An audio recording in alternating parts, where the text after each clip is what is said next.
இந்த பார்ட்டியில பெரிய அளவில் யாருக்கு ரெப்ரஸன்டேஷன் இருக்குன்னு பார்த்தாலே தெரியும். இந்த கேஸ்ட் பேஸ் சென்சஸ் வந்துச்சுன்னா அந்த டேட்டா அதை சேலஞ்ச் பண்ணும். திமுகவோட பார்ட்டி ஸ்ட்ரக்சரையும் திமுக யார் கையிலாம் அதிகமான பவர்ஸ் கொடுத்துருக்காங்க அப்படின்ற விஷயத்தெல்லாம் அதை சேலஞ்ச் பண்ணும். ஏன்னா திமுகவை பொறுத்தளவில் லிங்குஸ்டிக் மைனாரிட்டிஸுக்கு பெரிய லெவலில் ரெப்ரஸன்டேஷன் இருக்கு. இந்த டேட்டாஸ்லாம் வரும்போது நேச்சுரலாக மக்கள் எடுத்தது கேள்வி கேட்க ஆரம்பிப்பாங்க. ஸோ எனக்கு தெரிஞ்சு திமுகவை அது இன்னும் பெருசாக சேலஞ்ச் பண்ணும். பட் இருந்தாலும் இது நடந்தே ஆக வேண்டிய ஒரு விஷயம் தான். ஏறக்குறைய ஒரு 90 வருஷம் கழிச்சு இப்போ கடைசியில் நடக்குது. எதுக்காக இந்த டைமில் இந்த குறிப்பிட்ட பாயிண்ட்ல அதை புஷ் பண்ணுறாங்கன்னு தெரில. இந்த எலெக்ஷனை பொறுத்தளவில் டிவிகே கட்சிக்காரங்க யாருமே ஜெயிக்க மாட்டாங்க அப்படின்ற மாதிரி தான் பார்க்குறேன். ஸோ விஜய் அவர்களுக்குமே ஜெயிக்கிறதுக்கு வாய்ப்பு இல்லை அப்படின்ற மாதிரி தான் பார்க்குறேன். ஏன்னா மினிமம் 30-40% ஓட்ஸ் வந்து ஒரு சீட்டில் வாங்கணும். அதுக்கான சான்ஸ் இருக்காதுன்னு எனக்கு தோணுது.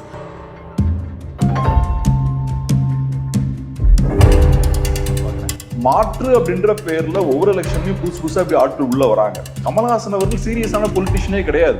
அப்ப அவர் என்ன பண்றாரு, மாற்றுன்னு சொல்லி ஒரு பிம்பத்தை கட்டுறாரு. அதை மக்கள் நம்புறாங்க, மீடியா ப்ரொஜெக்ட் பண்றாங்க.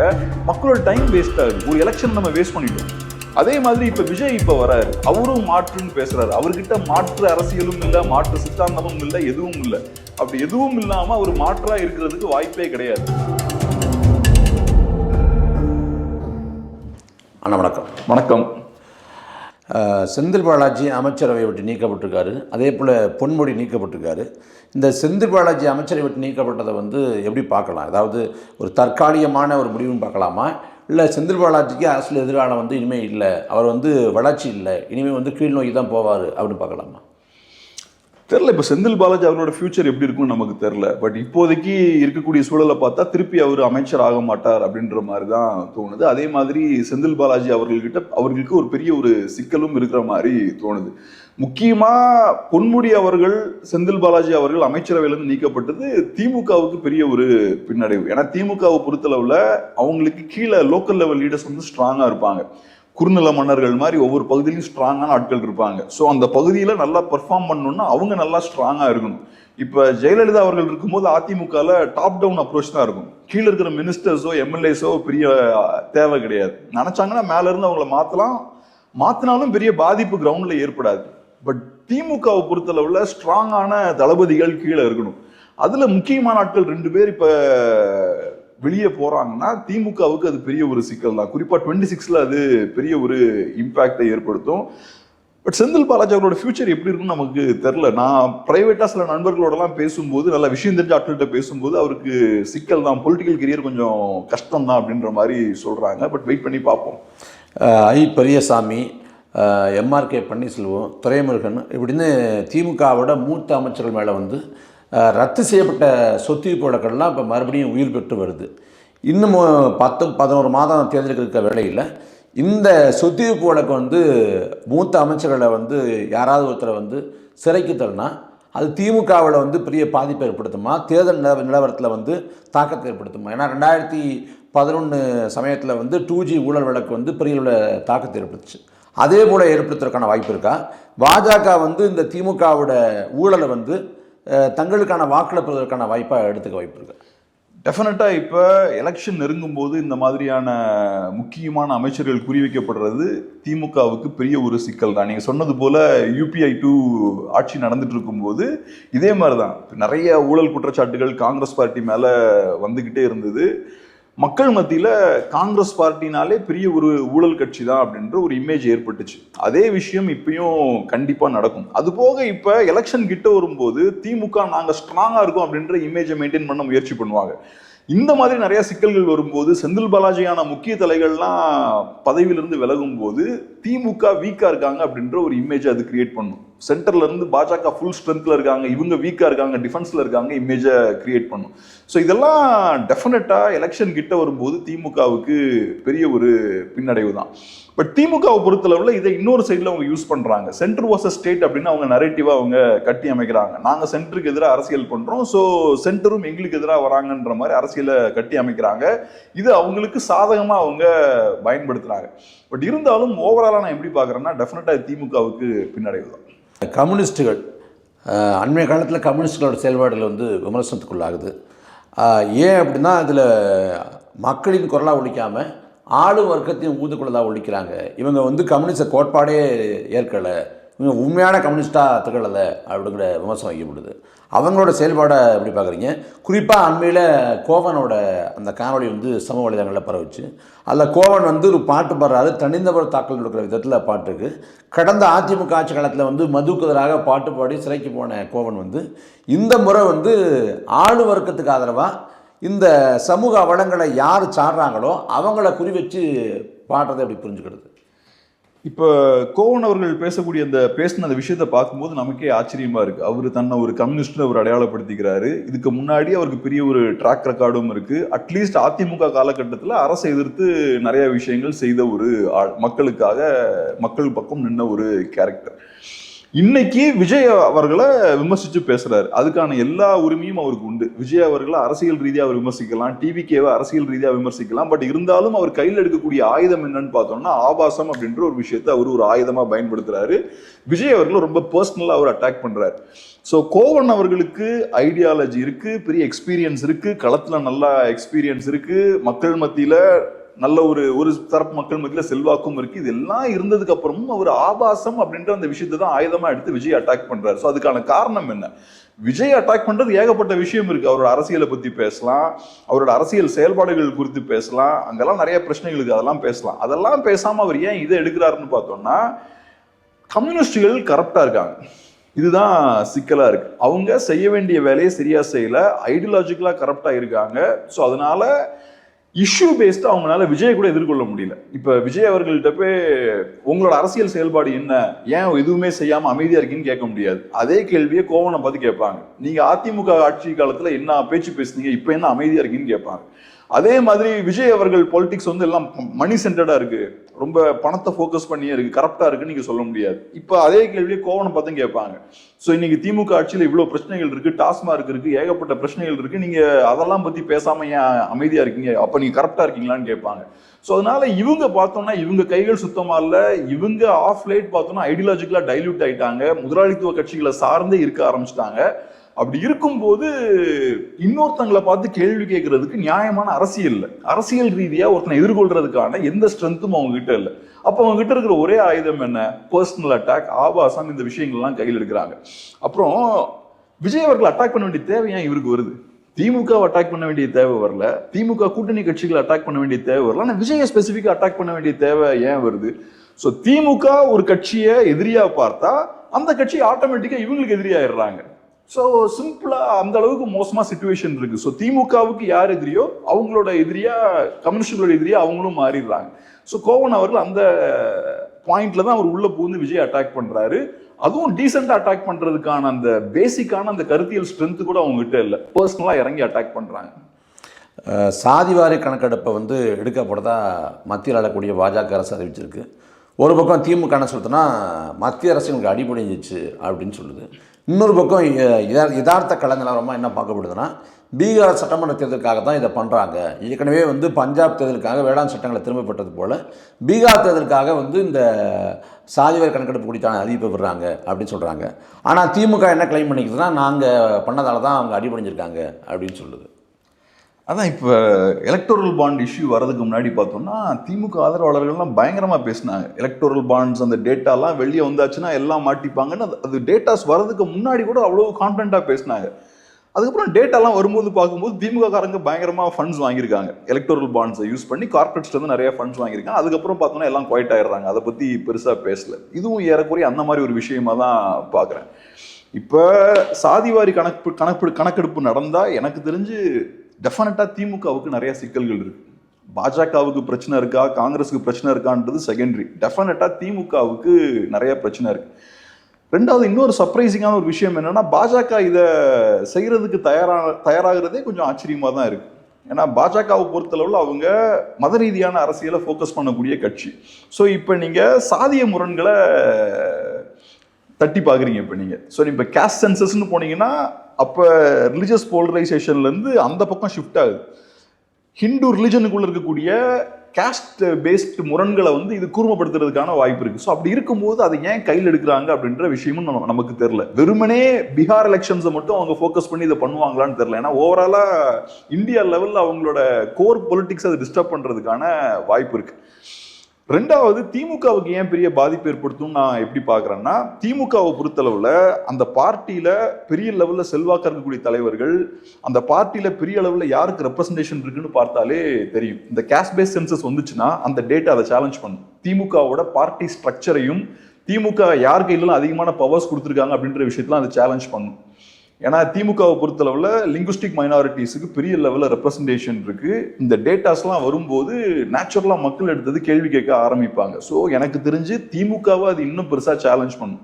பட் இருந்தாலும் இது நடந்தே ஆக வேண்டிய ஒரு விஷயம் தான். ஏறக்குறைய ஒரு 90 வருஷம் கழிச்சு இப்ப கடைசியில நடக்குது. எதுக்காக இந்த டைம்ல இந்த குறிப்பிட்ட பாயிண்ட்ல அதை புஷ் பண்றாங்கன்னு தெரியல. அதுவும் குறிப்பா பெஹல்காம் இஷ்யூ பீக்ல இருக்கும்போது இதை கொண்டு வராங்க, அதெல்லாம் நமக்கு தெரியல. ஆனா கண்டிப்பா நடந்தே ஆக வேண்டிய விஷயம். ஏன்னா குறிப்பா நம்மளோட பாலிசி பேஸ்டா நம்ம ரிசர்வேஷன்லாம் நம்ம புஷ் பண்ணும்போது அதுக்கான பேஸ் எதுன்னு பார்த்தா இந்த கேஸ்ட் சென்சஸ் தான். ஸோ 90 இயர்ஸ்க்கு முன்னாடி இருக்கக்கூடிய டேட்டா வச்சு நம்ம வண்டி ஓட்டிட்டு இருக்க முடியாது. ஸோ டெஃபினட்டா நியூ டேட்டா வேணும். அந்த வகையில நல்லது. ஸோ ஹிஸ்டரி வந்து நெக்ஸ்ட் லெவலுக்கு புஷ் பண்றதுக்கு இது யூஸ்ஃபுல்லா இருக்கும். அண்மையில் ஸ்டாலின் பேசியிருக்காரு. வழக்கமாக என்ன பேசுவாங்கன்னா 200 தொகுதிகளுக்கு மேலே வெற்றி பெறுவோம், இல்லை 200 இடங்கள் வெற்றி பெறுவோம் அப்படின்னு பேசுவாங்க. ஆனால் அண்மையில் ஸ்டாலின் பேசுகிறப்ப வந்து 234 இடங்களையும் வெற்றி பெற்றால் அது கூட வியப்புக்கிடம் இல்லை அப்படின்னு பேசுகிறாரு. இது வந்து தொண்டர்களை உற்சாகப்படுத்த பேசுகிறாரா, இல்லை கலையார்த்தத்தை முழுமையாக உணராமல் பேசுகிறாரா? அதான் இப்போ பிஜேபி வந்து ஒரு ஸ்ட்ராட்டஜி கையில் எடுப்பாங்க. அவங்க எதை செஞ்சாலும் ஒரு நரேட்டிவ் அதில் இருக்கும். ஒரு நரேட்டிவை பில்ட் பண்றதுக்காக பண்ணுவாங்க. இப்போ அதே விஷயத்தை தான் இங்கே டிஎம்கேவும் பண்றாங்க. அவங்க ஒரு நரேட்டிவ் செட் பண்ண முயற்சி பண்றாங்க. நம்ம 24 எலெக்ஷன் முடிஞ்சதுக்கு அப்புறமே நம்ம பேசியிருக்கோம். 200+ அப்படின்ற அந்த நம்பரை வந்து ஃபோக்கஸ் பண்ணாங்க. அதுக்கப்புறம் என்ன பண்ணுவாங்க, ஹெட்லைன் மேனேஜ்மெண்ட் கையில் எடுப்பாங்க. 200+ன்ற நம்பரை எல்லா நியூஸ் பேப்பரோட ஹெட்லைன்ஸ் அவங்க கொண்டு வருது. பிரைம் டைம் டிஸ்கஷன்ஸ்ல 200+ன்ற நம்பர் இருக்கும். அதுக்கப்புறம் நீங்க சொன்னது போல இப்ப 234 அப்படின்ற மாதிரி சொல்றாங்க. அப்புறம் அசம்பிளியில பேசும்போதும் 7வது முறையா நாங்க ஜெயிச்சிருவோம் 2.1 சொல்றாரு. இந்த 2.1 சொல்றது, இந்த விஷயம்லாம் எதுக்குன்னா ஹெட்லைன் மேனேஜ்மெண்ட் தான் அது. ஸோ ஹெட்லைன்ஸ்ல 2.0 அப்படின்ற விஷயத்த கொண்டு வரணும், 200+ன்னு கொண்டு வரணும், 234ன்னு கொண்டு வரணும். அதை மீடியா புஷ் பண்ணி அதை பண்ண வைப்பாங்க. ஸோ அவங்க செட் பண்ற நரேட்டிவா தான் திமுக கம்ப்ளீட்டா ஜெயிக்க போறோம், கண்டிப்பா ஜெயிக்க போறோம்ன்ற அந்த நரேட்டிவை, ஒரு ஃபால்ஸ் நரேட்டிவ் அவங்க செட் பண்றாங்க. ஸோ மக்கள் மைண்ட்ல அதை வந்து பதிக்க ட்ரை பண்றாங்க. கண்டிப்பா திமுக ஜெயிச்சிரும், பட் எந்த மாதிரியான வெற்றியா இருக்கும் அப்படின்றதுதான் கேள்விக்குறின்ற மாதிரி. ஆனா இதுல பெரிய உண்மை இருக்கிறதா நான் பார்க்கல. ஏன்னா என்னோட அனுபவம் என்னன்னா, 2011 தான் கரெக்டா அந்த டைம்ல தான் காலேஜ் எல்லாம் முடிச்சு ஒர்க் பண்ண போற டைம் எனக்கு. அப்ப இதே மாதிரிதான் பயங்கரமான மூட் இருந்தது. மீடியா பார்த்தோம்னா திமுக கம்ப்ளீட்டா ஸ்வீப் பண்ற மாதிரியான ஒரு நரேட்டிவை பில்ட் பண்றாங்க. பர்சனலா எனக்கு மனசுல இருந்த பார்வை என்னன்னா, ஓகே எல்லா இடத்துலயும் திமுக திமுக திமுகன்னு தான் பேச்சு இருக்கு, கம்ப்ளீட்டா ஸ்வீப் பண்ணிடுவாங்க போல அப்படின்ற மாதிரி நினைச்சேன். ரிசல்ட் வரும்போது தான் தெரிஞ்சது கம்ப்ளீட்டா ரிவர்ஸ்ல போய் முடிஞ்சது. அப்பதான் எனக்கு ஓரளவுக்கு புரிஞ்சுது. அப்பதான் நான் மீடியாவுக்குள்ள வர டைமும் இந்த நரேட்டிவும் அப்பதான் பாக்குறேன். ரைட்டு, ஸோ இவங்க கிட்ட அந்த மீடியாவை கண்ட்ரோல் பண்ணக்கூடிய அந்த கெப்பாசிட்டி இருக்கு, நரேட்டிவை செட் பண்ணக்கூடிய கெப்பாசிட்டி இருக்கு. அதை யூஸ் பண்ணி ஃபால்ஸா ஒரு நரேட்டிவை செட் பண்ண முடியுது. கிரவுண்ட்ல கள நிலவரம் என்னவா இருந்தாலும் மேல மேம்போக்கா ஒரு நரேட்டிவை அவங்க பிக்ஸ் பண்றாங்க. இதுவும் அப்படிதான் பாக்குறேன். ஸோ முதல்வர் அவர்கள் செய்யக்கூடிய ஒவ்வொரு விஷயமும் நரேட்டிவை செட் பண்ணக்கூடிய விஷயங்களா இருக்கு. இது ஒரு வகையில பார்க்கும்போது, மக்களா நம்ம பார்க்கும்போது நமக்கு எந்த பிரயோஜனமும் இல்லை. ஏன்னா இப்ப இந்த நரேட்டிவ் அவங்க செட் பண்ணும்போது அதை டிஸ்கஷனாகவும் மாத்துறாங்க. ஆக்சுவலா நம்ம நியூஸ் மீடியா என்ன பண்ணணும், மக்களோட இஷ்யூஸ் பேசணும். ஏகப்பட்ட பிரச்சனைகள் இருக்கு. திமுக இந்த 4 வருஷத்துல என்ன சாதிச்சாங்க, என்ன சாதிக்கல, என்ன ப்ராமிஸ் பண்ணாங்க, என்ன ப்ராமிசஸ் எல்லாம் கீப் அப் பண்ணல, ஏகப்பட்ட விஷயங்களை பேசலாம். பட் அதெல்லாம் பேசாம இவங்க பேசுற விஷயங்கள் பார்த்தோம்னா, முதல்வர் 200+ன்னு சொல்லிட்டாரு, சாத்தியமா சாத்தியம் இல்லையா? முதல்வர் 2.1 சொல்லிட்டாரு, சாத்தியமா சாத்தியம் இல்லையா? 234ன்னு சொல்லிட்டாரு, சாத்தியமா சாத்தியம் இல்லையா? இதெல்லாம் தெரிஞ்சு நம்ம என்ன பண்ண போறோம்? எலெக்ஷன் வரப்போகுது, நமக்கு தெரிய போகுது. எலெக்ஷன் முடிஞ்சா நமக்கு ரிசல்ட் தெரிய போகுது. பட் இதெல்லாம் பண்ணி எடுத்து நம்ம டைமையும் வேஸ்ட் பண்ணிட்டு இருக்காங்க. இஷ்யூஸ்ல இருந்து நம்ம டைவர்ட் பண்றாங்க. பிஜேபி இதே தான் பண்ணுவாங்க. அவங்க பொலிட்டிக்ஸை டிஸ்கஸ் பண்ணுவாங்களே தவிர பொலிட்டிக்கல் இஷ்யூஸையும் மக்களோட இஷ்யூஸை டிஸ்கஸ் பண்ண மாட்டாங்க. ஸோ டிஎம்கேவும் அந்த ஸ்ட்ராட்டஜி தான் கையில் எடுக்கிறாங்க. இஷ்யூஸை டைவர்ட் பண்றதுக்கு பொலிட்டிக்ஸை யூஸ் பண்றாங்க. அண்மையில் வந்து நிர்மலா சீதாராமனை வந்து சீமான் பார்த்தாரு, பாஜக பக்கம் நெருங்கிக்கிட்டு இருக்காரு, வலசரியாக மாறி வர்றாரு, இது போன்ற கருத்து வாக்குகள் தொடர்ச்சியாக செய்யப்பட்டுச்சு. ஆனால் அந்த பெஹல்காம் விவகாரத்தில் வந்து அண்ணன் சீமான் வந்து சிந்து நதியை தடுக்கக்கூடாது அப்படின்னு அறிக்கை கொடுத்ததாக இருக்கட்டும், இதில் வந்து மதவாத அரசியலை வந்து பாஜக பண்ணுறது ஏற்புடையதல்ல அப்படின்னு பாஜகவை கடுமையாக தாக்கி பேசினதாக இருக்கட்டும், ஹெச் ராஜா கிட்டேருந்து என்ன எதிர்வினை வருதுன்னா, இவங்க தேச விரோதிகள், இவங்க பயங்கரவாதிகளுக்கு வக்காலத்து வாங்குறாங்க அப்படின்னு பேச தொடங்குறாரு. இந்த பக்கம் திராவிட கூடாரம் வந்து அமைதியாக இருக்குது. இந்த அவ்வப்போது இந்த பாஜகவோட பிடிஎம்ங்கிற முத்திரையை குத்துறதும் திரும்ப அதெல்லாம் உடைபட்டு போகிறதும் இது தொடர்ச்சியாக ஒரு வழக்கமான நிகழ்வாக இருக்குது. இது எப்படி பார்க்குறீங்க? கண்டிப்பா இது இப்போ நம்ம மீடியா நரேட்டிவ்னு சொன்னோம் இல்லையா, இது இன்னொரு வகையான மீடியா நரேட்டிவ். இவங்களே ஆர்டிஃபிஷியலாக ஒரு பெரிய ஒரு எதிரியை உருவாக்கி வச்சிருக்காங்க, பாஜக அப்படின்ற பெரிய எதிரி. உண்மையில பாஜகவுக்கும் திமுகவுக்கும் பெரிய டிஃபரன்ஸ் ஒன்றும் கிடையாது. நான் சொன்னது போல பாஜக நார்த்ல செஞ்ச எல்லா விஷயத்தையும் திமுக இங்க சவுத்ல கொஞ்சம் டிஃப்ரெண்டா பண்றாங்க. பாஜக அங்க கார்பரேட் ஸ்டைல் எலெக்ஷனை மேனேஜ் பண்றாங்க, இவங்களும் கார்பரேட் ஸ்டைல்ல எலெக்ஷனை ரன் பண்றாங்க. பிகே மாதிரி ஆட்கள் எல்லாம் உள்ள கொண்டு வந்து அவங்க தான், அவங்ககிட்ட இருந்து ரொம்ப குயிக்கா இவங்க கத்துக்கிட்டாங்க. அதே மாதிரி மீடியாவை கம்ப்ளீட்டா கண்ட்ரோல் பண்றாங்க. இந்த விஷயங்கள் எல்லாம் பார்த்தோம்னா நார்த்ல இருந்து இங்க கத்துக்கிட்டது தான். அப்புறம் எப்பவுமே எலெக்ஷன் மோட்லயே இருக்கிறது. பாஜகவும் பார்த்தோம்னா 24 hours 365 days அவங்க எலெக்ஷன் மோட்லயே இருப்பாங்க. ஏதோ ஒன்று எலெக்ஷன் சார்ந்தே பேசிட்டு இருப்பாங்க, கேம்பெயின் சார்ந்தே பேசுவாங்க. இவங்களும் அதே மாதிரி பரபரப்பா எலெக்ஷன் பத்தியே கூட்டணி அது இதுன்னு இந்த லாஸ்ட் ஒரு 2 years பண்ணிட்டு இருக்காங்க. ஸோ அந்த வகையில இதுவும் ஒரு முக்கியமான ஒரு நரேட்டிவ். இப்ப திமுக ஜெயிக்கணும்னா இன்னைக்கு அவங்களால லோக்கல் அரசியலை பேசி லோக்கல் பிரச்சனைகளை பேசி அவங்களால ஜெயிக்க முடியாது. ஸோ திமுக ஜெயிக்கணும்னா பெரிய ஒரு எதிரி பிஜேபின்ற ஒரு பெரிய எதிரி அவங்களுக்கு தேவை. அந்த எதிரியை காட்டி தான் இங்க ஓட்டு போட முடியும். இங்க இருக்கக்கூடிய அரசியலை பண்ணி அவங்களால ஓட்டு கேட்க முடியாது. ஸோ திமுக அந்த அளவுக்கு அவங்க பின்னுக்கு தள்ளப்பட்டிருக்காங்க இன்னைக்கு தமிழ்நாட்டில். ஸோ அதனால இந்த எதிரியை முடிஞ்ச அளவுக்கு பெருசா காட்டணும். அப்புறம் நாங்க தான் அந்த எதிரியை வீழ்த்துவதற்கான ஒரே ஆட்கள்னு ப்ரொஜெக்ட் பண்ணிக்கணும். அதான் அவங்க பண்றாங்க. ரெண்டாவது, திமுகவை எதிர்க்கக்கூடிய எல்லாத்தையுமே பிஜேபியோட கனெக்ட் பண்ணிடணும். அந்த வகையில என்டிகேவை தொடர்ச்சியா அவங்க பிஜேபியோட கனெக்ட் பண்ணிக்கிட்டே இருக்காங்க, அதிமுகவை பிஜேபியோட கனெக்ட் பண்ணிக்கிட்டே இருக்காங்க. இப்ப அதிமுக பிஜேபியோட கூட்டணி வச்சிருக்காங்க. அது ஒன்றும் இல்லை, அது நேச்சுரலான அலைன்ஸ் தான். அதிமுகவை பொறுத்தளவு பிஜேபி தேவை. ஆனா இவங்க பில்ட் பண்ற நரேட்டிவ் என்னன்னா, இல்ல பிஜேபி கையை முறுக்கி அவங்களை உள்ள கொண்டு வந்துட்டாங்க அப்படின்ற ஒரு நரேட்டிவை பில்ட் பண்றாங்க. ஸோ ஒன்னு பிஜேபி எதிரி, அதுக்கு ஆல்டர்னேட்டிவ் நாங்க. யாரெல்லாம் எங்களை எதிர்க்கிறீங்களோ அவங்க எல்லாமே பிஜேபியோட கைகூலி. இதே விஷயத்தை தான் பாஜகவும் பண்றாங்க. நாங்க இந்தியாவை நாங்க தான் ப்ரொடெக்ட் பண்றோம், எங்களை யாராவது நீங்க கேள்வி கேட்டீங்கன்னா நீங்க எல்லாம் ஆன்டி நேஷனல். அதே விஷயத்தை இவங்க டிஃப்ரெண்டா பண்றாங்க. ஸோ என்ன பொறுத்தளவில் என்டிகேவோட அந்த ஸ்டாண்ட் வந்து கரெக்டாக தப்பான்றது செகண்டரி, ஆனால் போல்டான ஸ்டாண்டு. ஏன்னா எப்போவுமே போர் காலகட்டங்களில் இல்லாட்டி பதட்டமான ஒரு சூழலில் சென்ட்ரல் கவர்மெண்ட் எதிர்த்து அப்போஸ் பண்ணுறதுன்றது ரொம்ப ரொம்ப ரொம்ப கஷ்டமான விஷயம். ஸோ நான் எதிர்பார்க்கல, நான் சீமான் அவர்கள் டெஃபினட்டாக இந்த மாதிரி பேசுவார்னு எதிர்பார்க்கல. திமுகவோட அமைதி எனக்கு புரிஞ்சுக்க முடியுது. ஏன்னா நான் சொன்ன மாதிரி பதட்டமான ஒரு சூழல் இருக்கும்போது ஏதாவது இவங்க இந்தியன் ஸ்டேட்டுக்கு எதிராக பேசுகிறாங்கனாலோ இந்தியன் ஸ்டேட்டோட ஸ்டாண்டுக்கு எதிராக பேசுகிறாங்கனாலோ பெரிய ரெப்பர்கஷன்ஸ் இருக்கும். அங்கேருந்து பயங்கரமான பதிலடி வர்றதுக்கு வாய்ப்பு இருக்குது. ஸோ அதனால யூஸ்வலாக ஸ்டேட்ஸ் இந்த மாதிரி காலகட்டங்களில் பயந்து போய் குவைட்டாக தான் இருப்பாங்க. இந்த மாதிரியான காலகட்டங்களில் தான் தனி திராவிட நாடு கோரிக்கையெல்லாம் விட்டுட்டு மெயின் ஸ்ட்ரீம் இதுக்குள்ள வந்ததும் இந்த காலகட்டங்களில் தான்.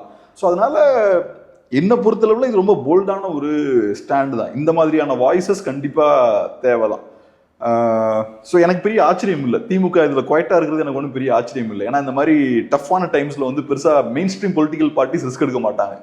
நிறைவான கேள்வினா, நடிகர் விஜயோட அரசியல் வருகை ஓராண்டு காலம் ஆயிடுச்சு, சொல்லும்படியான பெரிய செயல்பாடுகள் இல்லை. ஆனால் அவர் போகிற இடங்களில் கூட்டம் கூட்டுது, அவருக்கு பெரிய கூட்டம் இருக்குது அப்படின்னு சொல்லி கருத்துருவாக்கம் செய்யப்படுது. ஊடகங்கள் அதீதமான முக்கியத்துவம் கொடுக்குறாங்க. இந்த விஜயோட அரசியல் குறித்தான உங்கள் பார்வை என்ன, மதிப்பீடு என்ன? கிளியராக அவருக்கு ஆன்டி டிஎம்கே பாலிடிக்ஸ் இருக்குது. அப்படி இருக்கும்போது ஆன்டி டிஎம்கே ஓட்ஸை இன்னும் ஹெவியாக ஸ்பிளிட் பண்ணுவார். பாஜகவுக்கும் அதிமுகவுக்கும் இது மெயினான சிக்கல். ஏன்னா அவங்கள பொறுத்தளவில் இப்போ திமுகவை ஜெயிக்கணும்னா வீழ்த்தணும்னா ஆன்டி டிஎம்கே ஓட்ஸை ஃபுல்லாக கன்சாலிடேட் பண்ணும். விஜய் அவர்கள் சாலிடாக ஒரு 5-10% ஓட்ஸை பிரிக்கிறதுக்கான வாய்ப்பு இருக்குது. இன்னொரு சைடில் என்டிகேவும் அதை பிரிக்க போகிறாங்க. ஸோ இதில் இப்போ விஜயோட அரசியல் வருகையால் பாதிப்பு யாருக்குன்னு பார்த்தோம்னா முக்கியமாக அதிமுகவுக்கு தான் அப்படின்ற மாதிரி பார்க்குறேன். இதில் முக்கியமான ஒரு பாயிண்ட்னா, விஜய் அவர்கள் எவ்வளோ ஓட்ஸ் வாங்குவார், எலெக்ஷனில் என்ன மாதிரி தாக்கத்தை ஏற்படுத்துகிறார், அதெல்லாம் தாண்டி விஜய் அவர்களோட அரசியல் வருகை தமிழ் மக்களுக்கு நல்லதா, அதுதான் முக்கியமான கேள்வி. எனக்கு என்னமோ அதில் தான் பெரிய சிக்கல் இருக்கிற மாதிரி பார்க்குறேன். அவருக்கு பெரிய பொலிட்டிக்கல் கிளாரிட்டி இல்லை, ஐடியாலஜிக்கல் கிளாரிட்டி இல்லை, பெரிய அரசியலும் இல்லை. ஸோ வந்ததுக்கப்புறம் பார்த்தோம்னா ஒரு 4 தடவை வெளில வராரு. அது போக அவரோட பொலிட்டிக்ஸும் பார்த்தோம்னா எல்லாமே எலெக்ஷன் சென்ட்ரிக்காக இருக்குது. முக்கியமாக எலெக்ஷன்ஸில் நம்பர்ஸ் எப்படி கொண்டு வரலாம் அப்படின்றத பேஸ் பண்ணியே இருக்குது. இப்போ பூத் லெவல் கமிட்டிஸ்லாம் ஃபார்ம் பண்ண போகிறோன்ற விஷயங்களெல்லாம் கையில் எடுக்கிறாங்க. அதுக்கு முன்னாடியும் ஸ்டேஜில் உட்காரும்போது பார்த்தோன்னா 3 ஸ்ட்ராட்டஜிஸ்ட் ஸ்டேஜில் இருக்காங்க. பிகே அவர்களாக இருக்கலாம், ஆதவ் அர்ஜுனா அவர்களாக இருக்கலாம், அப்புறம் ஜான் ஆரோக்கியசாமியாக இருக்கலாம், அவங்களாம் இருக்காங்க. ஸோ மோஸ்ட்லி நீங்க இஷ்யூஸை கையில எடுத்து மக்கள் பிரச்சனையை கையில எடுத்து களத்துக்கு வராம இந்த நம்பர்ஸ் கேமை மட்டுமே ஃபோக்கஸ் பண்ணி கமர்ஷியலா இந்த விஷயத்தை கொண்டு போற மாதிரி இருக்கு. ஸோ அது ஒரு பெரிய ஒரு நெகட்டிவா பார்க்குறேன். ஸோ விஜய் அவர்களோட அரசியல் வருகையால தமிழ் மக்களுக்கு இருக்கக்கூடிய பிரச்சனைகள்லாம் வெளில வருது, அந்த பிரச்சனைகளுக்குலாம் அவர் ஒரு வாய்ஸா இருக்காருன்னா நல்ல விஷயம். எக்ஸ்ட்ரா இன்னொருத்தர் மக்களோட பிரச்சனைகளை பேசுறாருன்னு நம்ம எடுத்துக்கலாம். அந்த மாதிரி எந்த விஷயமும் நடக்கல. கரெக்டாக எலெக்ஷனுக்கு முன்னாடி வராரு, வந்ததுக்கு அப்புறமும் ரொம்ப எலெக்ஷன் ஃபோக்கஸ்டா எலெக்ஷன் சென்ட்ரிக்காவே அரசியல் அவர் நகர்த்தி கொண்டு போறாரு. இப்போ வரைக்கும் படம் தான் பண்ணிட்டு இருக்காரு. ஸோ அவரோட ஃபுல் ஃபோர்ஸ்ல எலெக்ஷன் கிட்ட வரும்போது தான் அவர் வரப்போறாரு. அதுதான் ஒரு பெரிய சிக்கல்னு பார்க்குறேன். 2026 வந்து ஒரு 5 விழுக்காடோ இல்லை ஏதாவது ஒரு விழுக்காடு வாக்கில் பெற்றுட்டா அதிகபட்சமாக வந்து விஜய் சட்டமன்ற உறுப்பினராக வாய்ப்பு இருக்குது. மிஞ்சி மிஞ்சி போனால் கட்சி ஆட்சி பிடிக்க முடியாது, விஜய் வேணால் சட்டமன்ற உறுப்பினர் ஆகலாம் அப்படிங்கிற வாய்ப்பு இருக்குன்னு நான் பார்க்குறேன். இதில் விஜய் சட்டமன்ற உறுப்பினர் ஆனால் அவர் சட்டமன்றத்தில் போய் பேச முடியுமா, இல்லை வெளிநடப்புன்னா பத்திரிகையாளர்கள் எதிர்கொள்வாரா, இந்த மாதிரி சிக்கலை எப்படி புரிஞ்சுக்கிறது? ஏன்னா அவர் பேச்சு எல்லாமே முன்கூட்டியே எழுதி கொடுக்கப்பட்டு வடிவமைக்கப்பட்டதாக இருக்குது. அந்த பேச்சை வந்து மேடையில் அவர் கொண்டு வர்றதுக்கும் சிரமப்படுறாரு. அண்மையில் வாக்குச்சாவடி மோர் கூட்டத்தில் பேசுகிறப்ப வந்து ஒரு இடத்துல தடுமாறுறாரு. எல்லாமே தாளை பார்த்தா படிக்கிறாரு. பத்திரிகையாளர் சந்திப்பை ஒன்றே நிகழ்த்திருக்காரு. அதுலேயுமே வந்து கேள்விகளுக்கு பதில் சொல்லாமல் வெறுமனே தான் என்ன சுதந்திரமோ அதை சொல்கிறாரு. அப்போ அடிப்படையில் வந்து அவர் வந்து பெரிய உள்ளடக்கத்தையோ பெரிய அரசியல் குறித்தான பெரிய அறிவை கொண்டுள்ள ஆள் போல் தெரியலை. அப்போ ஒரு சட்டமன்ற உறுப்பினராகி உள்ளே போனாலும் சட்டமன்றத்துக்குள்ளே தாக்கு பிடிக்க முடியுமா? ஏன்னா விஜயகாந்த் வந்து 20 பேரோட சட்டமன்றத்துக்குள்ளே போய் அவர் கடும் நெருக்கடி எதிர்கொண்டார். நான் நேரடியாக போட்ட தான் போவேன் அப்படின்ட்டு சட்டமன்றத்துக்கு போகிற இதே விட்டுட்டார். அப்படி விஜய் வந்து இந்த 26 தேர்தலுக்கு பிறகு தாக்கு பிடிக்க முடியுமா? ஒரு நீண்ட கால பயணம் பண்ண முடியுமா? அதான் இப்போ நீங்கள் சொன்னது போல எனக்குமே பார்க்கும்போது விஜய் அவர்கள் ஒரு பொலிட்டிக்கல் பர்சனாக எனக்கு படலை. பொலிட்டிக்கல் பீப்புள் பார்த்தோம்னா அவங்க அரசியலே பேசிட்டு இருப்பாங்க, அரசியலே ஊறி இருப்பாங்க. சின்ன வயசுல இருந்தே அரசியல்னு அவங்க பேசிட்டு இருப்பாங்க. இப்போ அண்ணா அவர்களோ கருணாநிதி அவர்களோ இவங்களெல்லாம் எடுத்துக்கிட்டோம்னா அவங்க ஸ்டார்டிங்ல இருந்தே ஒரு அரசியல் ஸ்டைல்லே தான் அவங்க மூவ் பண்ணிட்டு இருப்பாங்க. விஜய் அவர்கள் அந்த மாதிரியான ஆள் கிடையாது, அவர் ஒரு பொலிட்டிக்கல் பர்சன் கிடையாது. அதுபோக என்னோட நம்பிக்கை என்னன்னா இந்த எலெக்ஷனை பொறுத்தளவுல டிவிகே கட்சிக்காரங்க யாருமே ஜெயிக்க மாட்டாங்க அப்படின்ற மாதிரி தான் பாக்குறேன். ஸோ விஜய் அவர்களுக்குமே ஜெயிக்கிறதுக்கு வாய்ப்பு இல்லை அப்படின்ற மாதிரி தான் பாக்குறேன். ஏன்னா மினிமம் 30-40% ஓட்ஸ் வந்து ஒரு சீட்ல வாங்கணும், அதுக்கான சான்ஸ் இருக்காதுன்னு எனக்கு தோணுது. அப்படியே ஜெயித்தாலும் எந்த மாதிரி அவரு அந்த தொகுதி மக்களோட பிரச்சனையெல்லாம் எந்த மாதிரி எடுத்துட்டு போவாருன்னு தெரியல. ஏன்னா இப்ப முக்கியமான ஒரு கட்டத்துல டிவிக்கே இருக்காங்க, ஃபர்ஸ்ட் எலெக்ஷன் கண்டெஸ்ட் பண்ண போறாங்க. இது ரொம்ப முக்கியமான ஒரு பாயிண்ட் அந்த கட்சியை பொறுத்தளவுல, அவரோட பொலிட்டிக்கல் கெரியரை பொறுத்தளவுல. ஆனா இப்பவும் அது அவர் எதுக்கு முக்கியத்துவம் கொடுக்குறாருன்னு பார்த்தோம்னா சினிமாக்கு தான் முக்கியத்துவம் கொடுக்குறாரு. எலெக்ஷனுக்கு இன்னும் 1 வருஷம் தான் இருக்கு, அவர் இன்னமும் ஷூட் போயிட்டு இருக்காரு, சினிமாவுக்கு முக்கியத்துவம் கொடுக்குறாரு. ஸோ இருக்கக்கூடிய நாட்கள்ல பிரதானமான ஃபோக்கஸ் வந்து சினிமாவுக்கு தான் கொடுக்குறாரு, செகண்ட் ஃபோக்கஸ் தான் அவரு அரசியலுக்கு கொடுக்குறாரு. அப்படி இருக்கும்போது எலெக்ஷன் முடிஞ்சதுக்கு அப்புறம் எப்படி இருப்பாருன்னு நமக்கு தெரியல. ஃபர்ஸ்ட் எலெக்ஷனை ஃபேஸ் பண்ண போறோம், முக்கியமான எலெக்ஷன் இருக்கும் போதே இந்த அளவுக்கு தான் அவர் அரசியலுக்கு ஃபோக்கஸ் கொடுக்குறாரு. அப்ப நாளைக்கு ஜெயிச்சு எம்எல்ஏவானா எந்த அளவுக்கு அவரு தொகுதிக்கும் தொகுதி மக்களுக்கும் ஃபோக்கஸ் கொடுப்பாருன்னு தெரியல. ஒட்டுமொத்த தமிழ்நாட்டையும் பேஸ் பண்ணி அரசியல் பண்ண வேண்டிய கட்டாயம் இருக்கும் போதே அவர் பெருசா பண்ணல. ஃபோக்கஸ் பண்ணி ஒரு தொகுதி எந்த அளவுக்கு ஃபோக்கஸ் பண்ணுவாருன்னு நமக்கு தெரியல. ஸோ அதனால பெருசா அவர் ஜெயித்தாலும் எதுவும் பெருசா பண்றதுக்கான வாய்ப்பு கிடையாது. என்னை பொறுத்தளவுல 26க்கு அப்புறம் பெரிய ஃபியூச்சர் வந்து டிவிகேவுக்கு கிடையாது. 26ல அவங்க எடுக்கக்கூடிய அந்த ஓட்ஸ் இருக்கும் இல்லையா, அதுதான் அவங்களோட பீக்கா இருக்கும். மேபி 5-10% ஓட்ஸ் வாங்குவாங்க, அதுதான் அவங்களோட பீக். அவரோட ஃபேன்ஸ் கண்டிப்பா ஓட் போடுவாங்க, சாலிடான ஓட் பேஸ் அவருக்கு டெஃபினட்டா இருக்கு. அதுக்கப்புறம் அது எக்ஸ்பேண்ட் ஆகாது. ஏன் எக்ஸ்பேண்ட் ஆகாதுன்னு நான் சொல்றேன்னா அவருக்கு ஐடியாலஜி இல்லை, ரெண்டாவது ஐடியாலஜி ட்ரிவன் கேடஸும் இல்லை. எப்பவும் ஐடியாலஜி ட்ரிவன் கேடஸ் தான் இன்னைக்கு 10% இருக்குன்னு அதை நாளைக்கு 20 ஆக்கணும். அவங்க தான் வேலை செய்வாங்க. ஓகே, கொள்கை, சித்தாந்தம், கோட்பாடு, மக்களோட பிரச்சனைகள் இது எல்லாத்தையும் மக்கள்கிட்ட பேசும்போது தான் அந்த 10-20 ஆகும். விஜய் அவர்கள் கூட இருக்கவங்கலாம் ஃபேன்ஸை பொறுத்தளவுல விஜய் அப்படின்ற இண்டிவிஜுவலை பார்த்து உள்ள வந்தவங்க. ஸோ அவங்க வந்து ஐடியாலஜியை களத்துக்கு எடுத்துட்டு போறது இந்த விஷயங்களெல்லாம் அவங்களால பண்ண முடியாது. அவங்க அந்த மாதிரியான ஆட்கள் இல்லை. ஸோ அந்த எக்ஸ்பான்ஷன் 26க்கு அப்புறம் விஜய்க்கு இருக்காது. 26ல ஒரு பீக்கை டச் பண்ணுவார், 29ல மேபி கொஞ்சம் இம்பாக்டை கிரியேட் பண்ணலாம். அதுக்கப்புறம் கமல்ஹாசனுக்கு என்ன நடந்தோ அதே தான். 19-21 அதுக்கப்புறம் கமல்ஹாசன் இல்லை, அதே தான் இங்கேயும் நடக்கும். ஸ்டார்ஸால பெருசா எக்ஸ்பேண்ட் பண்ணி கொண்டு போக முடியாது. 2016 வந்து நாம் தமிழர் கட்சி முதலாக போட்டி போடுது. அந்த தேர்தல் இடத்துல வந்து விஜயகாந்த் தலைமையில் மக்களை கூட்டணி வந்து வர்றாங்க. விஜயகாந்த் தலைமையிலான மக்களை கூட்டணியில் விஜயகாந்த் தேமுதிக கட்சி வந்து பெற்ற வாக்கு விழுக்காட்டுக்கும் நாம் தமிழர் கட்சி பெற்ற வாக்கு விழுக்காட்டுக்கும் வேறுபாடுங்கிறது 1.5க்கும் கீழே தான். அதே போல் 2019 கமலஹாசன் வந்தப்போ கமலஹாசனை விட அதிகப்படியான வாக்கை தான் நாம் தமிழர் கட்சி பெற்றுச்சு. அப்போ விஜயகாந்துங்கிறது அரசியலில் எதிர்க்கட்சிங்கிற இடத்துல இருந்தவர், எதிர்க்கட்சி தலைவர் இடத்துல இருந்தவர். அவர் வந்து பெரிய அளவில் நாம் தமிழர் கட்சியோட வாக்கு வங்கியை பாதிக்கலை, இந்த பக்கம் கமலஹாசனும் பாதிக்கலை. ஆனால் விஜய் வர்றப்ப மட்டும் நாம் தமிழர் கட்சிக்கு தான் பாதிப்பு அப்படிங்கிற ஒரு கருத்துருவாக்கம் ஏன் திட்டமிட்டு செய்யப்படுது? நான் எப்படி பார்க்குறேன்னா, விஜய் அவர்களோட அரசியல் வந்து ஆன்டி டிஎம்கே தான். ஸோ ஆன்டி டிஎம்கே பாலிடிக்ஸ் அவர் கையில் எடுக்கும்போது ஆன்டி டிஎம்கே ஓட்ஸை வந்து அவர் ஸ்பிளிட் பண்ணுவார். அந்த வகையில் பிஜேபிக்கும் பாதிப்பு இருக்க வாய்ப்பு இருக்கு, அதிமுகவுக்கும் பாதிப்பு ஏற்பட வாய்ப்பு இருக்கு. ஏன்னா இதுக்கு முன்னாடி கமலஹாசன் வந்து நீங்க சொன்ன மாதிரி ஓட்ஸை ஸ்பிளிட் பண்றாரு. அந்த டைமும் பார்த்தோம்னா நாம் தமிழரோட ஓட் பர்சன்டேஜ் வந்து இன்க்ரீஸ் ஆகுது. அந்த என்னோட கணிப்பு என்னன்னா, கமலஹாசன் வராமல் இருந்திருந்தாருன்னா என்டிகேவோட ஓட் ஷேர் இன்னும் அதிகமாயிருக்கும். ஸோ இப்போ அந்த மாதிரி தான் பார்க்குறேன். இப்போ விஜய் அவர்கள் வந்தனால மேபி கொஞ்சம் பின்னடைவு ஏற்படலாம், அதுக்குன்னு 8க்கு கீழே போகும்னு நான் சொல்ல வரல. இது ஓவராலாக தமிழ் மக்களுக்குமே பெரிய பின்னடைவுன்னு பார்க்குறேன். மாற்று அப்படின்ற பேரில் ஒவ்வொரு எலெக்ஷன்லையும் புதுசு புதுசாக இப்படி ஆட்கள் உள்ளே வராங்க. கமலஹாசன் அவர்கள் சீரியஸான பொலிட்டிஷியனே கிடையாது. அப்போ அவர் என்ன பண்ணுறாரு, மாற்றுன்னு சொல்லி ஒரு பிம்பத்தை கட்டுறாரு, அதை மக்கள் நம்புறாங்க, மீடியா ப்ரொஜெக்ட் பண்ணுறாங்க, மக்களோட டைம் வேஸ்ட் ஆகுது. ஒரு எலெக்ஷன் நம்ம வேஸ்ட் பண்ணிட்டோம்.